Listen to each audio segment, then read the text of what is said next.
স্টেশনে ঘুরছি মানুষের লাত্তি কোথা খাইছি খালি 4টা ভাতের লেগা। আমি আমনে এরকম হই নাই। রাজধানীর বসুন্ধরা আবাসিক এলাকা থেকে অভিনেত্রী ও মডেল ঋতিকা রিধির মরদেহ উদ্ধারের ঘটনায় চাঞ্চল্যের সৃষ্টি হয়েছে। মৃত্যুর আগে প্রেমিকের সঙ্গে তার কথা কাটাকাটি হয়েছিল বলে প্রাথমিকভাবে জানা গেছে। তবে ঠিক কী কারণে তার মৃত্যু হয়েছে এবং এর পিছনে কার সম্পৃক্ততা রয়েছে কিনা তা এখনও নিশ্চিত নয়। বিষয়টি তদন্ত করে দেখছে সংশ্লিষ্ট আইন শৃঙ্খলা বাহিনী। জানা গেছে ঘটনার আগে ঋতিকার সঙ্গে তার প্রেমিকার কথোপকথন ও বাকবিতণ্ডা হয়েছিল। এরপরই পরিস্থিতি নিয়ে উদ্বেগ তৈরি হয়। কিছু সময় পর বসুন্ধরার একটি বাসা থেকে তার মরদেহ উদ্ধারের খবর ছড়িয়ে পড়ে। পরে আইন শৃঙ্খলা বাহিনীর সদস্যরা ঘটনাস্থলে গিয়ে মরদেহ উদ্ধার করেন। মরদেহ উদ্ধারের পর সেটি ময়নাতদন্তের জন্য পাঠানো হয়েছে বলে জানা গেছে। ময়নাতদন্তের প্রতিবেদনে পাওয়ার পর মৃত্যুর প্রকৃত কারণ সম্পর্কে আরও স্পষ্ট ধারণা পাওয়া যেতে পারে। একই সঙ্গে ঘটনাস্থল থেকে কোনো আলামত সংগ্রহ করা হয়েছে কিনা এবং সংশ্লিষ্ট ব্যক্তিদের জিজ্ঞাসাবাদ করা হচ্ছে কিনা সেসব বিষয়েও তদন্তের অংশ হিসেবে দেখা হচ্ছে।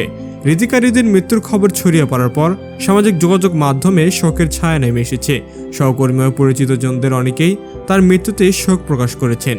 অল্প বয়সে তার এমন আকস্মিক মৃত্যু নিয়ে নানা প্রশ্ন উঠেছে। বিশেষ করে মৃত্যুর আগে প্রেমিকের সঙ্গে কথা কাটাকাটির বিষয়টি সামনে আসার ঘটনাটি নিয়ে মানুষের আগ্রহ আরও বেড়েছে।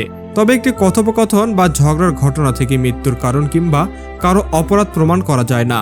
তদন্ত শেষ হওয়ার আগে সামাজিক যোগাযোগ মাধ্যমে ছড়িয়ে পড়া নানা দাবি যাচাই না করে বিশ্বাস না করার আহ্বান জানানো হচ্ছে। আইন শৃঙ্খলা বাহিনীর তদন্তে মূলত কয়েকটি বিষয় গুরুত্ব পেতে পারে। মৃত্যুর আগে ঋতিকার সঙ্গে কার যোগাযোগ করেছিল, তার শেষ অবস্থান কোথায় ছিল, কার সঙ্গে তার বিরোধ ছিল কিনা এবং ঘটনার সময় ওই বাসায় কারো উপস্থিত ছিলেন। পাশাপাশি phone call, message, CCTV footage সহ অন্যান্য তথ্যও তদন্তে গুরুত্বপূর্ণ ভূমিকা রাখতে পারে। ঋতিকার পরিবার ও ঘনিষ্ঠদের জন্য একটি সন্দেহ এক কঠিন সময়। আকস্মিক এই মৃত্যু শুধু পরিবার নয়, তার সহকর্মী ও ভক্তদের মধ্যেও গভীর শোক তৈরি করেছে। এদিকে তদন্ত শেষ না হওয়া পর্যন্ত মৃত্যুটিকে হত্যা, আত্মহত্যা কিংবা অন্য কোনো কারণ হিসেবে চূড়ান্তভাবে উল্লেখ করা যাচ্ছে না। ময়নাতদন্তের প্রতিবেদন এবং পুলিশের তদন্তের ফলাফলই এ ঘটনার প্রকৃত রহস্য উদ্ঘাটনে গুরুত্বপূর্ণ ভূমিকা রাখবে। ঋতিকা রিধির মৃত্যুর ঘটনায় এখন সবার উপেক্ষা তদন্তের পরবর্তী আপডেটের দিকে। সত্যি কি ঘটেছিল বসুন্ধরার সেই রাতে?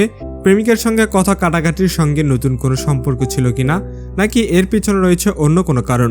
এসব প্রশ্নের উত্তর মিলতে পারে তদন্ত শেষ হওয়ার পর।